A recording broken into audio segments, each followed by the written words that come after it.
여러분 고난주간에 어떠한 묵상을 하셨는지 저는 묵상하다가 여러 가지를 깨달았습니다. 예, 오늘 사랑방 이야기에도 하나 썼지만은 많은 것이 이번에는 오더라고요. 그런데 누나가 그렇게 보고 싶은 거예요. 지금 떠난 지 7년 됐는데 오늘이 기일이라서 그런지 너무 보고 싶은 거예요. 그런데 그때 또 후회가 너무너무 되는 거예요. 왜 이렇게 후회가 되나? 또 왜 이렇게 견딜 수 없이 보고 싶은가? 이런 이제 생각을 하게 되었습니다. 그런데 나하고 운동하다가 벼랑간 이제 병원에 입원을 했는데 그 입원하고 한 달 만에 이 땅을 떠날 줄 누가 알았겠어요. 그래서 아주 힘들어하고 목은 부어있고 식사 하나도 못하고 그럴 때 고려대병원에 가가지고 성경을 하나 사다가 뭐 전에도 성경을 샀는데 보지도 않고 이제 그랬으니까 성경을 하나 사다가 이렇게 줬어요. 그랬더니 그걸 아주 이렇게 소중히 고맙다 그러면서 받더라고요. 그런데 제가 못한 것이 무언가 성경만 사다 주었지 성경에서 정말 중요한 것을 전하지 못했다. 이런 생각에 아주 제가 가슴을 쥐어짰습니다. 왜 그러냐면은 생사가 왔다 갔다 하는 그 상황이라도 당신 이제 떠날 수 있으니까 이 복음 이렇게 해서 받아들여야 된다. 이것을 해야 되는데 이것을 이제 못한 거죠. 미안하거든요. 아니 뭐 살려고 치료받고 이렇게 하는 사람 앞에 가가지고 당신 이제 죽음을 준비해야 됩니다. 이렇게 얘기하기가 굉장히 어려운 거죠. 저 자신도 그렇게 죽을 줄 몰랐어요. 그런데 이 고난주간을 묵상하면서 오늘 본문을 또 쭉 묵상한 거 아니에요. 내가 고린도 전서 15장만 그때 제대로 알려줬으면은 그런 모습으로 가지 않았을 것이다. 아주 가슴이 너무 아파요. 너무 아파요. 언제 사람은 떠날지 모르는데 제 자신이 뭐 한 달 만에 가겠어? 한 달 만에 떠나겠어? 이러다가 놓쳐버리는 거 아니에요. 고린도전서 15장만 제대로 알면은 성경 다 아는 겁니다. 고린도전서 15장이 무슨 장이라고 그래요? 네? 고린도전서 15장을 무슨 장이라고 그래요? 13장은 사랑장, 15장은 뭐라 그래요? 부활장이라고 그러잖아요. 기독교의 부활이 빠지면 아무 소용이 없는 거예요. 그렇잖아요. 아니 부활도 없고 영생도 없는데 이게 무슨 의미가 있습니까? 그렇잖아요. 이 15장만이라도 가서 매일같이 이야기를 해주고 그랬으면은 완전히 복음의 믿음의 확신을 가지고 떠나지 않았을까 이런 생각을 이제 하게 되었습니다.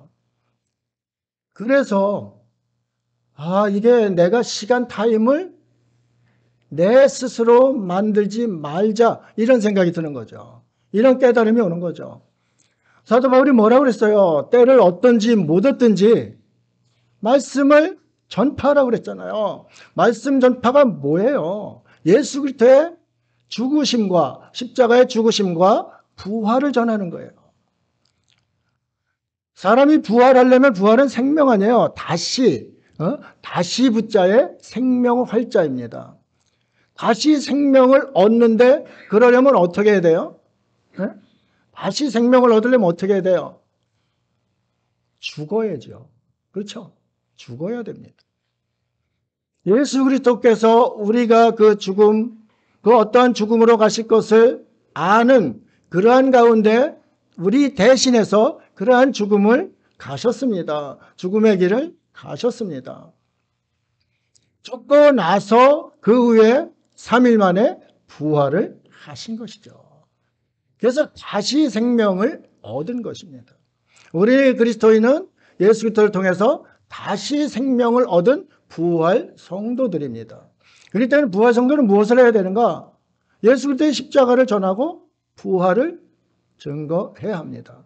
그래서 다른 이들 죽어간 이 죽을 사람들 아니에요. 죽을 사람들을 다시 살 수 있는 길을 열어주는 것이 기독교인이다. 이것을 또 다시금 되새기게 되었습니다. 얼마나 또 그 생각을 하니까 마음이 저린지 모릅니다.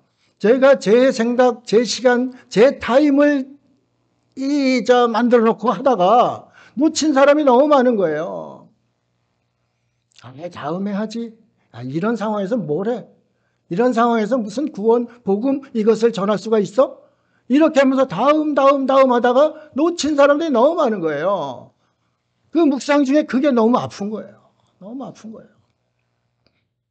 나는 부활에 동참하는 그러한 영광과 기쁨, 은혜를 얻은 사람인데, 그러면 내가 은혜 얻은 거 그거 하나 가지고서 그냥 살다가 갈 것인가? 아니면 그 은혜에 대한 빚진 자의 마음으로 주의 복음을 증거하며 살 것인가? 이것을 깊이 이렇게 생각한 그러한 한 주간이 되었습니다. 때를 얻든지 못 얻든지 왜 전해야 되는가? 살려야 되기 때문에. 다시 살려야 되기 때문에. 죽을 놈 다시 살리는 건데 그것처럼 은혜가 어디 있어요? 예수 그리스도의 부활을 증거하면 살린다는데 그것을 증거 못하기 때문에 살리지를 못하는 거예요.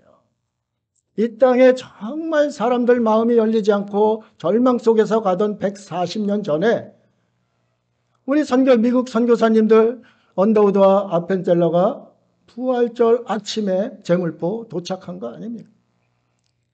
그들이 나이가 언더우드 목사님 나이가 26살입니다. 미국에 200명 정도 되는 그 교회의 성도였습니다. 아니 이 캄캄하고 어둡고 힘든 이 땅을 그분이 왜 왔겠어요? 그분은 부활의 주님을 만났기 때문에 온 거예요. 그 주님을 만나서 견딜 수가 없는 거예요. 죽어가는 사람들을 보면 주님의 마음이 생기는 거예요. 그래서 내가 가서 죽고 저들을 살리겠다 그래가지고 이 땅에 온 거예요. 이 땅에 미랄처럼 와서 봤더니 교육도 무너졌고 의료도 무너졌고 다 아무것도 없는 그러한 상태가 땅이었지 않습니까? 그분이 기도를 했습니다. 기도를 해서 이 땅이 140년 만에 세계 10대 강국에 이렇게 들어선 것입니다. 그분의 기도가 어떤 것인지 우리 한번 이 땅에 와가지고 그분의 마음을 한번 읽어보도록 하겠습니다. 전에도 여러 번 말씀드렸는데 읽을 때마다 감격스러워요. 조국 대한민국이 어떤 나라인지 생각하게 되고 동해물과 백두산이 마르고 닳도록 하나님이 보호하신 것이 왜 그런지를 이걸 알게 되는 거예요. 이제 보세요. 보이지 않는 조선의 마음이라는 제목의 시를 이제 언더우드 목사님이 이 땅에 오셔서 무릎 꿇고 쓰신 거예요.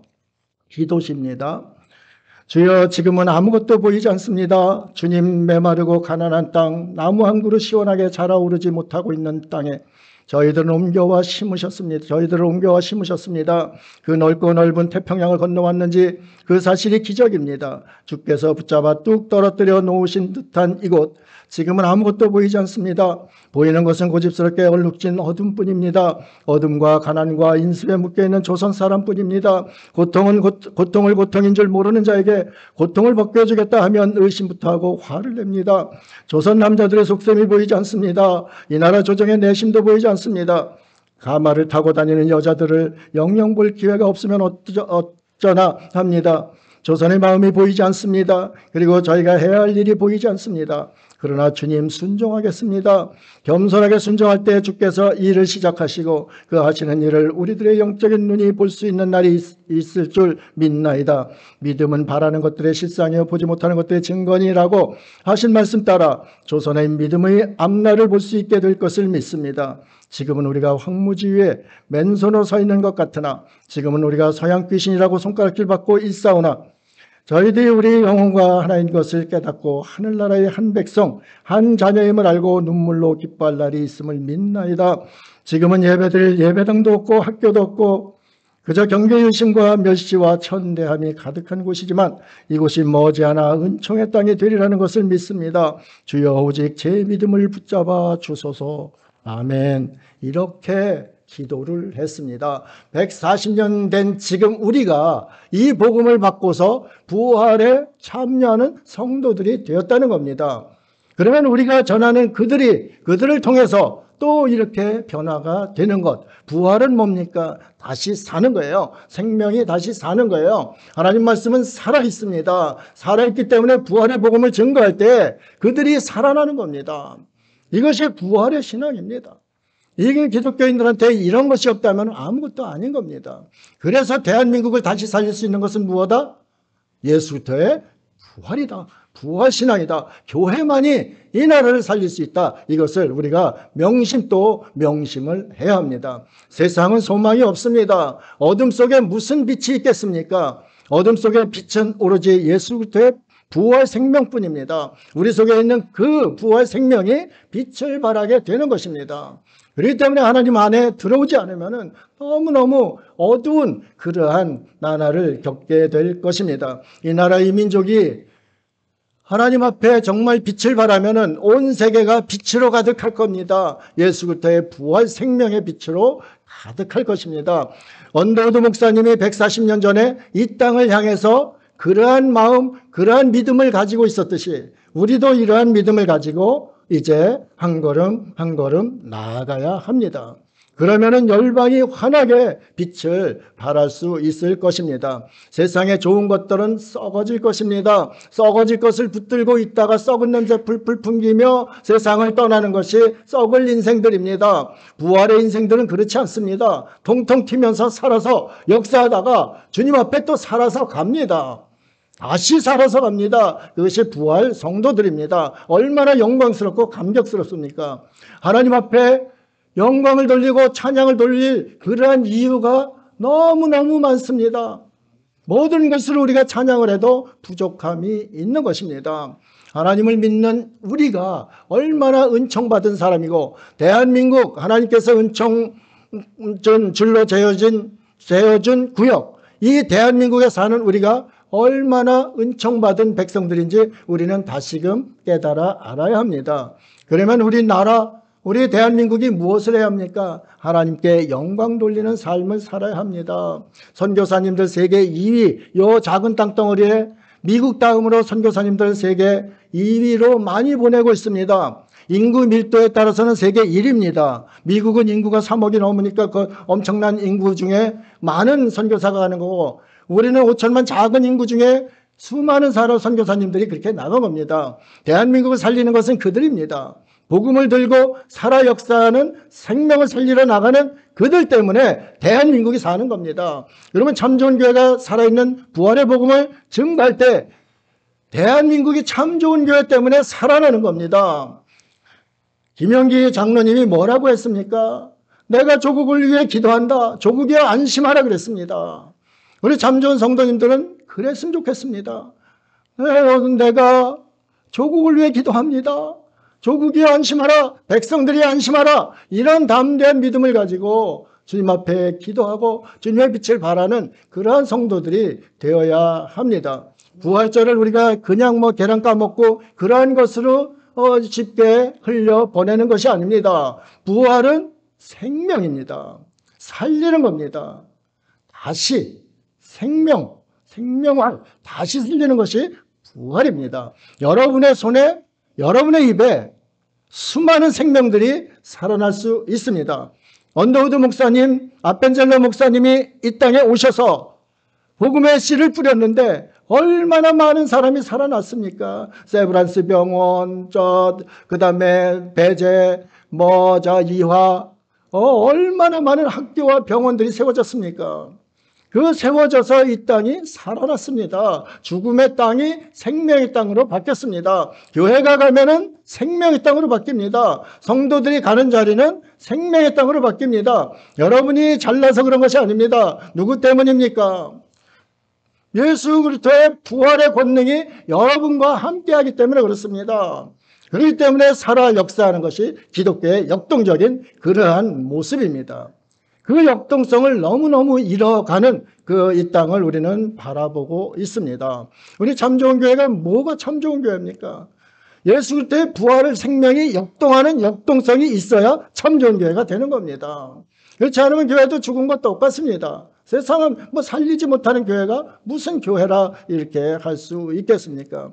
우리가 이 부활을 맞아서 다시금 우리의 삶을 돌아보아야 합니다. 우리의 믿음 생활을 다시금 돌아보아야 합니다. 이전에 생각했던 그 생각, 구습에서 완전히 벗어나야 합니다. 이전에 생각했던 그런 형식에서 완전히 벗어나야 합니다. 복음으로 다시 태어나야 합니다. 부활 성도로서의 이 땅을 살아가야 합니다. 여러분의 그 사명이 작은 것이 아닙니다. 천하보다 더 귀한 생명들 한 생명을 살리는 것입니다. 그것은 살리는 것은 여러분이 살리는 거 아니라고 했습니다. 여러분은 가서 일꾼으로 역사하는 겁니다. 일꾼으로 일하는 겁니다. 일하면 누가 살립니까? 부활하신 예수 그리스도 하나님의 권능이 그것을 살리는 겁니다. 이것이 바로 기독교입니다. 기독교는 죽은 종교가 아닙니다. 살아서 통통 튀는, 벌떡벌떡 튀는 그러한 종교라 이 말씀입니다. 왜 그렇습니까? 부활 예수 그리스도 때문에 그렇다 이 말씀입니다. 그래서 성경은 예수님을 증거하고 예수님은 누군가 하나님의 사랑의 확증이다. 이것이 성경입니다. 우리가 성경을 연구하고 뭐 아무리 해도 이것을 모르면 아무 소용이 없습니다. 하나님의 권능과 능력으로 다시 살리시는 그 하나님의 사랑, 그것이 이 안에 들어있습니다. 그 사랑을 위해서 예수 그리스도께서 희생되셨었던 겁니다. 우리 대신에. 그래서 대속의 은혜, 우리의 구세주가 예수 그리스도가 되는 겁니다. 이것을 확신하면은 신앙, 뭐 성경, 다른 거 조금 몰라도 이게 엑기스기 때문에 이거 가지고 주님 앞에 당당히 서게 되는 겁니다. 부활하기 전에 우리가 죽어야 되는데 그거 대신 값을 치러주셨지 않습니까? 그렇기 때문에 우리 그리스도인은 당당하게 이 땅을 살아가야 됩니다. 어디에 찌질하게 정말 그렇게 살지 말아야 되는 겁니다. 입을 벌려 살아계신 생명의 부활의 복음을 증거하는 그러한 성도가 되어야 하는 겁니다. 오늘 본문이 그 고린도 교회에다가 사도 바울이 편지 쓴 거 아니에요. 너무 문제도 많은데 이들이 무슨 문제가 있는가? 부활을 믿지 않는 거예요. 그러니까 신앙이 엉망이 되는 거예요. 여러분도 부활을 믿지 않으면 신앙 엉망됩니다. 그렇잖아요. 부활 뺀 신앙이 무슨 신앙입니까? 그렇잖아요. 그래, 고린도 교회도 부활을 믿지 않아요. 왜 믿지 않았는가? 헬라 철학이 영원 불멸설을 믿습니다. 우리의 영은 영원히 사니까 육체는 아무것도 아니야. 마음대로 해도 돼. 그게 영지주의까지 이제 발전하는 겁니다. 그래서 뭐 육체는 더러운 짓 다 해도 아무 상관없는 거예요. 영만 영원히 살아갈 거니까 영만 깨끗하면 된다. 이것이 이들의 철학이었습니다. 철학이자 신앙이었습니다. 그렇기 때문에 그 자신들은 행위 이런 것은 너무 더러움에 아직도 남아있는 거예요. 그런데 우리 육신을 누가 끌고 다녀요? 영이 끌고 다니잖아요. 그러면 영이 깨끗한데 우리 육신을 더러운 데 두겠어요? 아니잖아요. 이것을 모르는 거죠. 고린도의 그 더러움과 음란과 우상숭배와 이런 것이 가득한 곳에서 육신의 부활, 사도 바울이 몸의 부활을 증거하니까 못 믿겠다 이거죠. 지금도 보세요. 지금도 다시 산다는 거, 죽은 자가 다시 산다는 거, 그것도 몸이 다시 산다는 거, 이거 세상에 가 전해보세요. 그거 잘 믿어요? 잘 못 믿잖아요. 고린도 교회도 그렇기 때문에 신앙은 가졌다고 하지만은 나이롱 신자들이었다. 이것을 볼 수가 있습니다. 사도 바울이 그래서 논문을 쓰듯이 쓴 것이 바로 이 15장입니다. 부활이 이래서 역사적인 사실이다. 부활의 증인들이 이렇게 많다. 그러니까 너희 이거 믿고 흔들리지 않는 그러한 믿음을 가져라. 이게 15장의 내용입니다. 주님은 반드시 부활하셔서 다시 오실 분인데 이 부활하지 않으셨으면 다시 오실 수도 없는 것이죠. 그렇죠? 그러니까 우리 주님께서 죽었다가 다시 살으셨다. 다시 오실 분이다. 그러면은 다시 오실 주님을 맞을 때 우리 성도들은 어떻게 해야 되는가? 주의 일에 힘써야 된다. 이것이 오늘 본문의 내용입니다. 이것을 제가 누나 떠나기 전에 제대로 전했다면 얼마나 좋았겠어요. 목사이면서도 그것을 제대로 전하지 못한 이것이 견딜 수가 없는 거예요. 견딜 수가 없는 거예요. 우리가 다음에 하지 그러면 안 됩니다. 다음에 어떻게 어제도 집사람하고 간증하는 목사님 그 프로를 한번 봤어요. 그분 6개월 만에 전신마비가 된다고 이렇게 했었습니다. 6개월 만에 전신마비 됐는데 그러면 이제 3개월이 지났는데 3개월 남았는데 완전히 식물인간이 돼서 이제는 뭐 더 이상 소망이 없는데 그러면 3개월 남았는데 내가 무엇을 할 건가 생각을 했다는 거죠. 무엇을 한다? 내가 3개월 남은 기간 동안 전도해야 되겠다. 복음을 전해야 되겠다. 내가 주님 앞에 바로 갈 건데 복음을 전해야 되겠다. 이것만이 남겠다. 그랬다는 거예요. 그래서 그분의 마비가 풀리고 그 불치병에서 살아서 지금 미국에서 목회를 하고 있는 거예요. 하나님의 역사는 하나님의 일을 한다 하면은 살립니다. 사명이 이 땅에 있으면 살게 돼 있어요. 죽고 살고는 우리가 따질 필요가 없어요. 이때 오늘 이 시간이 중요한 거예요. 이 시간 내가 살리면은 하나님 나라에서 살린 거가 기록이 되는 거죠. 그렇잖아요. 근데 이 시간을 그냥 보내고 있다가 좀 헷갈리는 시대 살다가 어둡고 힘든 세대 살다가 나는 가노라 그리고 가게 되는 것이죠. 참 자신을 우리는 다시 돌아보고 신앙을 다시 점검을 해야 합니다. 고린도 교인들이 또 믿지 못했던 이유가 있어요. 부활을 믿지 못했던 이유가 있어요. 그 군병들을 동원해가지고 지키게 했는데 그 군병들이 대제사장한테 와서 시체가 없어졌습니다. 이런 그 부활 모습을 이제 이야기하니까 이들이 큰일 난 거죠. 그러니까 군병들한테 돈을 많이 주고서 그래가지고 너 제자들이 도둑질했다. 이렇게 소문 펼쳐라. 그래가지고 그때 당시에 그리스도인들에게 있었던 그 생각이 그럴 수도 있나?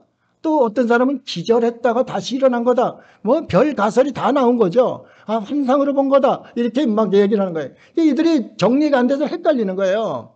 그러니까 복음을 받고도 이게 정말 그 부활한 건가? 기절한 건가? 제자들이 훔쳐간 건가? 이런 이제 의심을 하고 있었던 것이죠. 그러니까 부활의 확신이 없었던 거예요. 그래서 이것을 정확히 아주 세밀하게 하나하나 1절부터 하나하나 설명해 준 것이 오늘 15장의 그 내용이라 이 말씀입니다.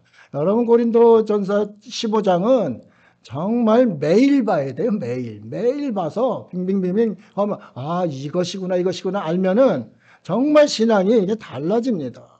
부활 신앙이 없으니까 죽은 신앙이 이제 되는 거예요. 이것을 오늘 깨달아 알아야 됩니다. 부활이 거짓이라면 우리는 어떤 것인가? 14절 그리스도께서 만일 다시 살아나지 못하셨으면 우리가 전파하는 것도 헛것이요 또 너희 믿음도 헛것이며 우리가 전파하는 것 우리 믿음 전도 믿음 다 헛것이라는 거죠. 그렇죠. 부활 영생복락 우리 주님의 부활 이것이 없는데 무슨 또 우리가 영원히 주님과 함께 사는 것 이것이 없는데 우리 믿음이 무슨 소용이 있겠어요. 그렇잖아요.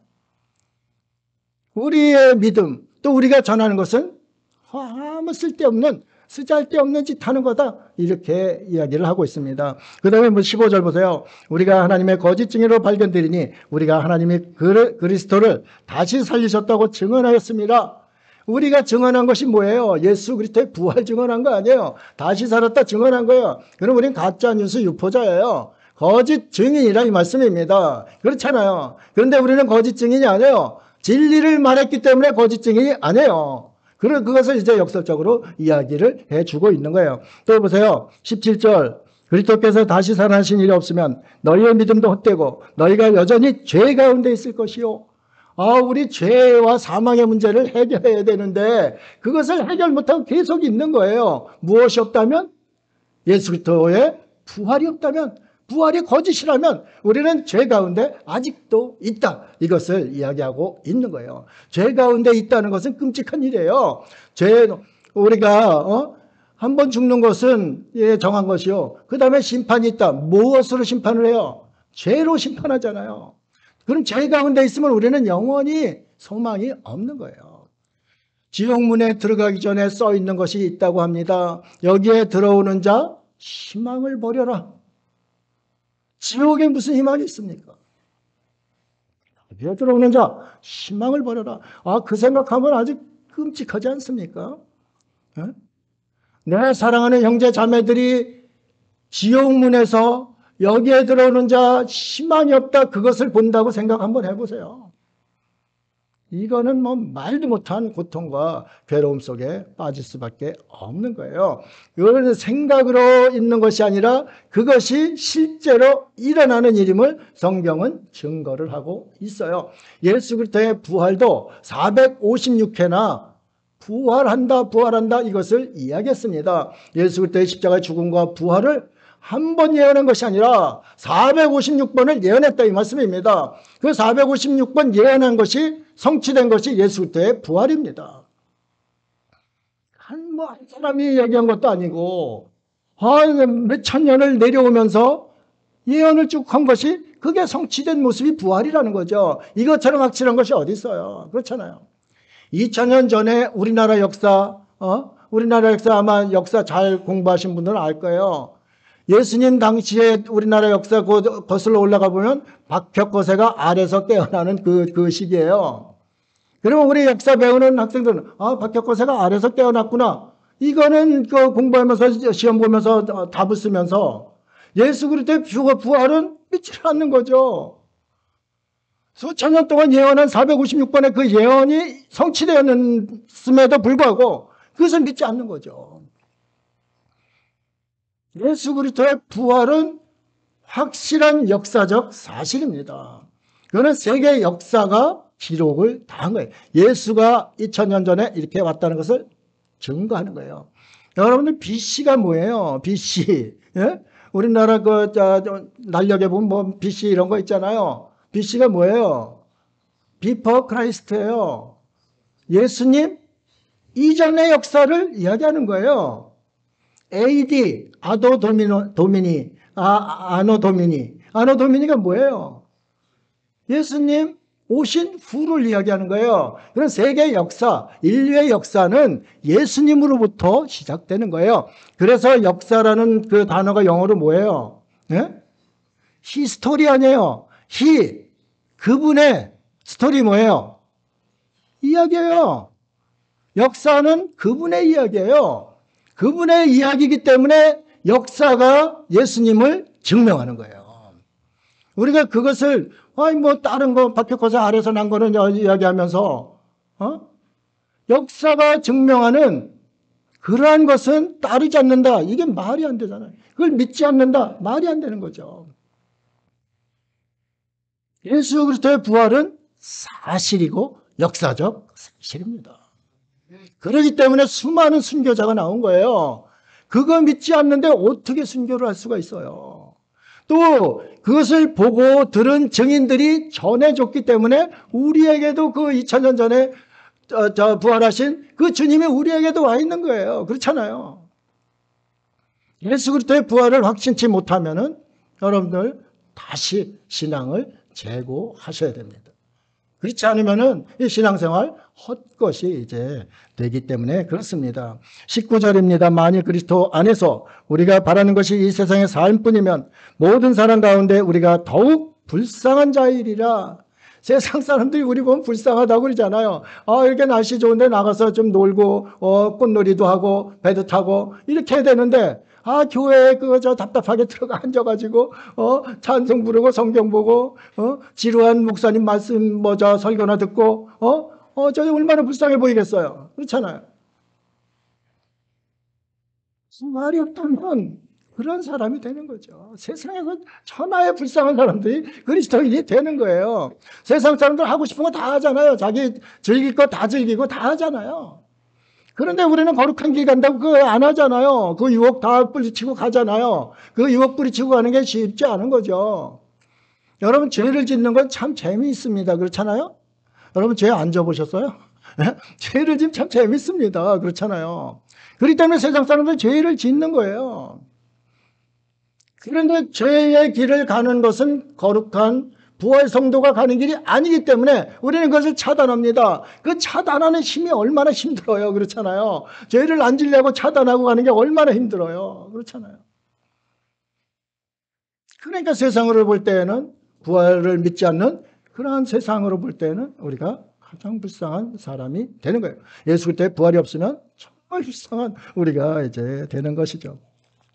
로마서 4장 25절 예수는 우리가 범죄한 것 때문에 내줌이 되고 또한 우리를 의롭다 하시기 위하여 살아나셨느니라. 하나님 나라는 의로운 나라입니다. 의인만 갈 수 있는 나라예요. 우리의 죄덩어리였던 우리가 어떻게 하나님 나라에 갈 수 있어요? 예수 그리스도께서 대속의 은혜로 십자가에 죽어주셨기 때문에 우리는 죄인이 아닌 의인으로서 의인의 자격으로서 하나님 나라 가는 거예요. 그 하나님 나라 갈 수 있는 그 길이 무엇인가? 예수 그리스도께서 십자가에 죽으셨다가 3일 후에 부활하셨기 때문에 우리는 간다. 이렇게 말씀하고 있는 거예요. 성경이 어려운 것이 아닙니다. 예수님을 정확히 알고 예수님의 부활만 알면은 조금 더 어려운 것이 아니다. 이것을 우리가 보게 됩니다. 또 무엇이 증거하는가? 진리인 성경이 증거한다. 성경은 정확무한 하나님의 말씀입니다. 하나님의 감동으로 된 것이라고 디모데서에 말씀하고 있습니다. 하나님의 감동으로 하나님의 영으로 쓰여진 성경은 진리입니다. 그렇기 때문에 성경이 예수 그리스도의 부활을 증거합니다. 증명합니다. 이것보다 확실한 것은 없습니다. 우리는 성경을 진리로 믿습니다. 그 진리가 우리에게 예수 그리스도의 부활을 명확히 증거해 주고 있습니다. 고린도전서 15장 3, 4절, 우리 15장 3, 4절. 내가 받은 것을 먼저 너에게 전하였노니 이는 성경대로 그리스도께서 우리 죄를 위하여 죽으시고 장사 지낸 바 되셨다가 성경대로 사흘 만에 다시 살아나사. 이것이 부활입니다. 성경대로 죽으셨다가 성경대로 살아나셨다. 456번이나 예언했던 그 성경대로 예수 그리스도는 살아나셨다. 죽으셨다.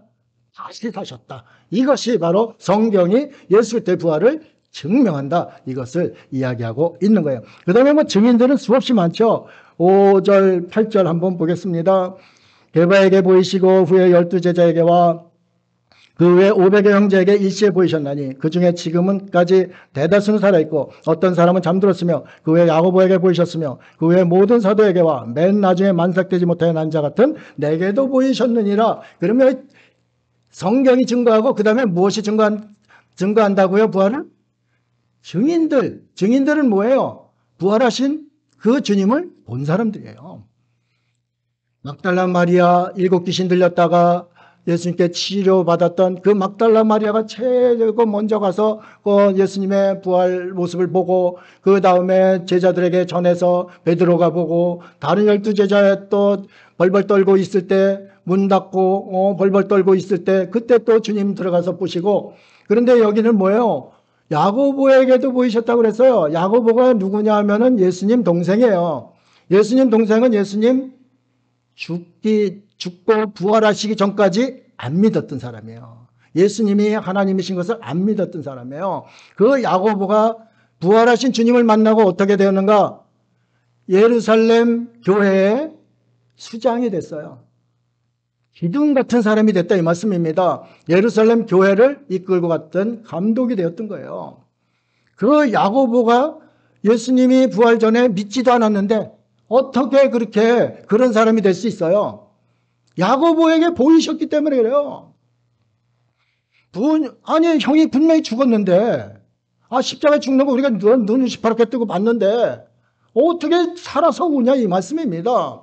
그렇기 때문에 순교하기까지 복음을 증거할 수 있었던 거예요. 이분이 증인으로서 내 형이 다시 살아온 것을 본 거예요. 그러니까 그 증인이 된 거예요. 야고보에게 보이시고 그 다음에 게바에게 보이시고. 게바는 베드로입니다. 게바라는 것은 아람어예요. 아람어.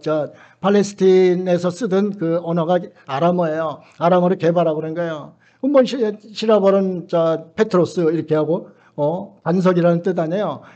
여기는 게바라고 이렇게 사도 바울이 이야기를 한 겁니다. 게바라고 한 것은 그리스도인들에게 정확히 베드로를 이야기한 거예요. 베드로에게 보여주셨다. 그렇게 이야기를 하는 거예요. 그 다음에 자기에게도 보여줬다는 거예요. 자기에게 언제 보여줬어요? 다메섹 도상에서 주여 네 시오니까 너는 네가 박해하는 내가 예수라 보여줬잖아요. 그러니까 사도 바울이 그것을 보고서 일평생 죽을 고생을 하면서 복음을 증거한 거예요. 그 죽을 고생을 하면서 복음 증거한 것이 우리에게 지금 와 있는 거예요. 그렇잖아요. 이 증인 때문에 와 있는 거예요. 우리나라의 영향력 3대 영향력, 광복 이후에 3대 영향력 있는 인물을 이야기할 때 설문조사를 했습니다. 설문조사했더니 그게 누군가? 성철 스님 아시죠? 성철 스님이 들어갔어요. 그분이 뭐 열반송으로 나는 지옥으로 간다 뭐 이렇게 한 거, 이거 목사들이 얘기한다고 불교에서는 저것들 아무것도 모르면서 그런다 이렇게 이야기를 합니다. 그런데 저는 그것을 믿는 것이 뭐냐? 이분의 설법을 들었어요. 제가 이분의 설법을 25분 정도 되는 그 설법을 들었는데 저보다 이 예수 그리스도의 부활을 더 설교를 잘해요. 정말입니다. 정확히 알아요. 아니 예수 부활을 다들 믿지 않는데 믿지 않을 도리가 없다는 것을 자신이 알았다는 거죠. 왜 알았냐? 그랬더니 바울은 믿는 사람들을 죽이려 쫓아다녔던 그러한 사람이라 이거예요. 그러한 사람이 부활하신 예수님을 만나지 않았으면은 그런 삶을 살 수가 있겠냐 이거죠. 예수는 부활하셨다. 예수 그리스도는 십자가에 죽으셨다. 죽었다 부활하셨다. 이것을 유대인들에게도 전하고 이방인들에게도 전했다는 거예요. 그 다음에 500의 형제가 봤다고 그랬잖아요. 500의 형제. 500의 형제가 한 일시에 봤는데 그 사람들이 그때까지 바울이 전할 때까지 살아있는데 그 살아있는 사람들이 전하는 거 아니에요. 난 봤다. 부활하신 예수님 봤다. 전하는 거 아니에요. 한눈 두 사람만 얘기해도 증언이 성립이 되는데 500의 형제가 일시에 본 거 아니에요. 그래서 부활의 확실성을 이야기하는 거예요.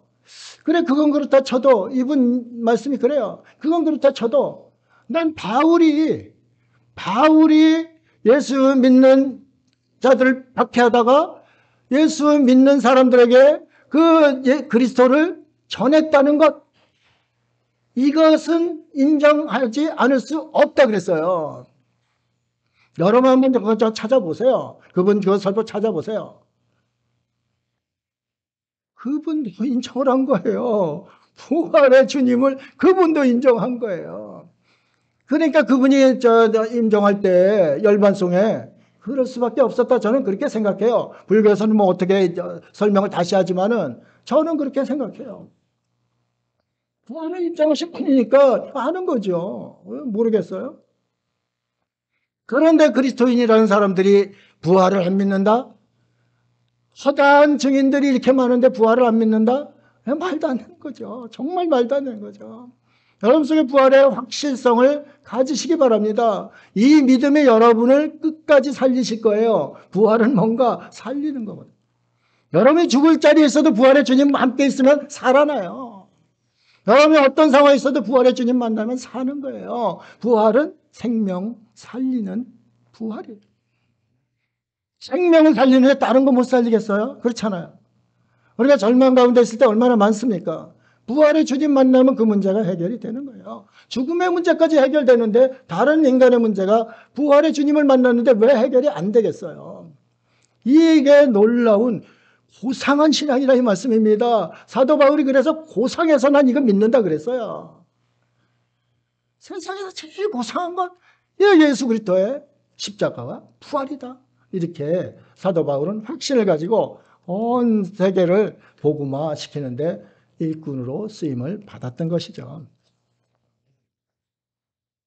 50절 한번 보겠습니다. 형제들아 내가 이것을 말하노니 혈과 육은 하나님 나라를 이어받을 수 없고 또한 썩는 것은 썩지 아니한 것을 유업으로 받지 못하느니라 그랬습니다.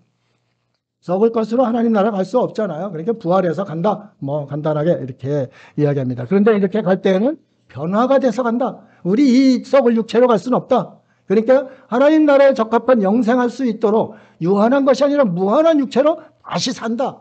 이것을 우리가 확신을 이제 해야 되는 것이죠. 51절 52절 보라 내가 너에게 비밀을 말하노니 우리가 다 잠잘 것이 아니요 마지막 나팔을 순식간에 후련히 다 변화되리니 나팔 소리가 나며 죽은 자들이 썩지 않을 것으로 다시 살아나고 우리도 변화되리라. 부활은 비밀이라는 거죠. 그러면 이 비밀이 열리는 날이 언제예요? 그날이로다. 그날에 하늘 비밀이 열리는 거예요. 부활하신 주님 만나고 우리도 부활할 때 이때 보면 그래 성경이 맞았구나. 성경이 맞았구나. 진리구나. 우리 주님 계시구나. 내가 그토록 근무하던 바울 사도가 있구나. 사랑의 사도 요한이 있구나. 하늘 비밀이 열리는 거죠. 하늘 비밀이 그때 열리는 거죠. 이것이 부활이에요. 이것이 부활이에요. 부활은 비밀이고 여러분은 부활의 비밀을 공유하는, 하나님과 공유하는 그러한 성도라 이 말씀입니다. 주님하고 너무너무 친한 여러분은 주님의 자녀들이기 때문에 그렇습니다. 그렇잖아요. 그 하늘 비밀을 누구한테 알려주겠어요? 그렇잖아요.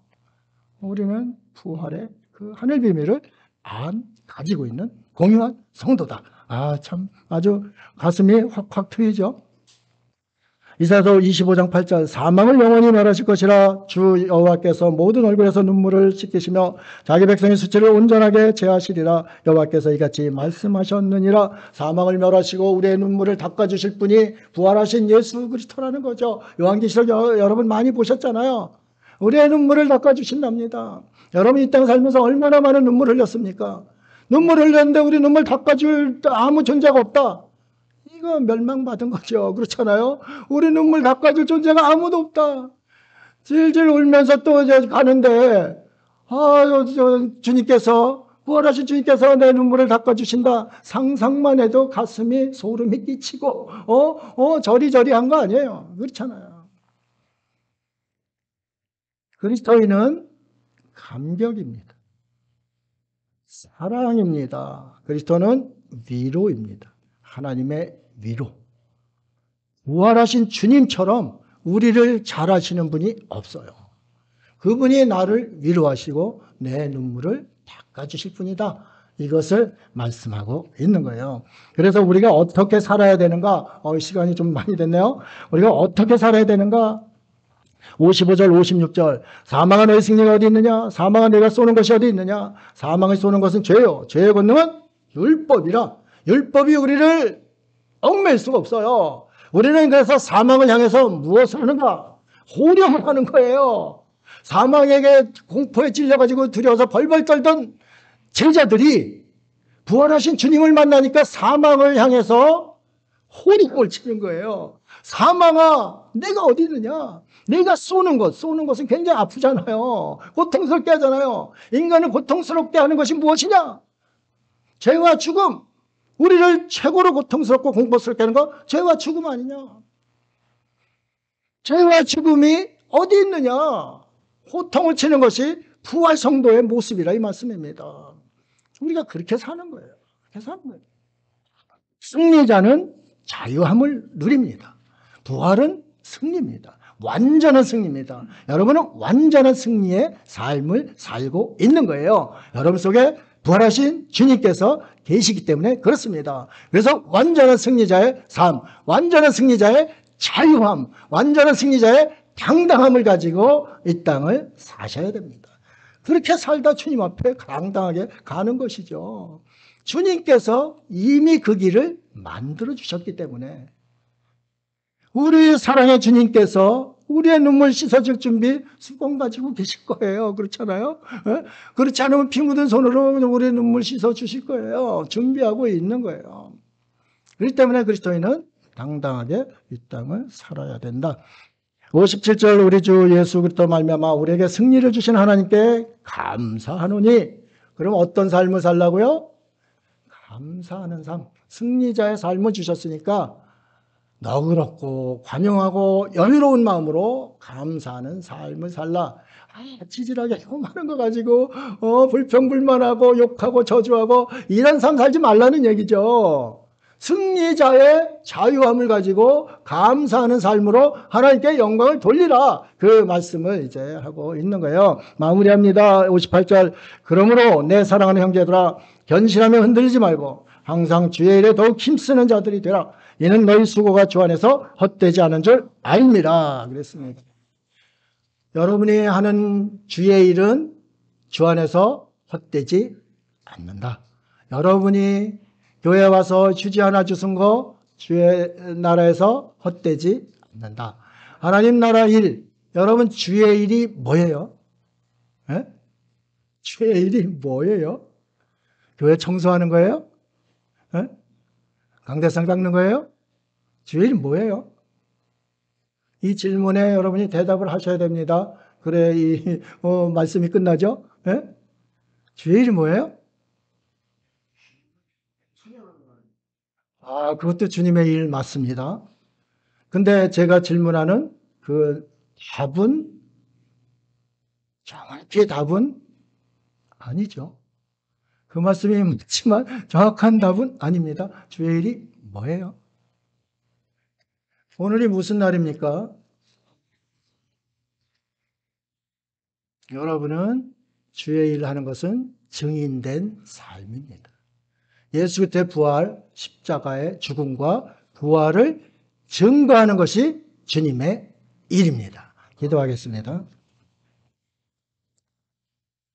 하나님 아버지, 부활하신 주님이 계셔서 참 좋습니다. 너무 감사합니다. 저희들이 무엇이간데 하나님 나라의 비밀을 공유하는 그러한 자가 되었습니까? 하늘 아버지를 아버지라 어떻게 저희가 부를 수 있었겠습니까? 예수 그리스도의 사랑의 확증 보여주시고 죽으시고 부활하신 그 부활의 권능이 저희들에게도 함께하기 때문 아닙니까?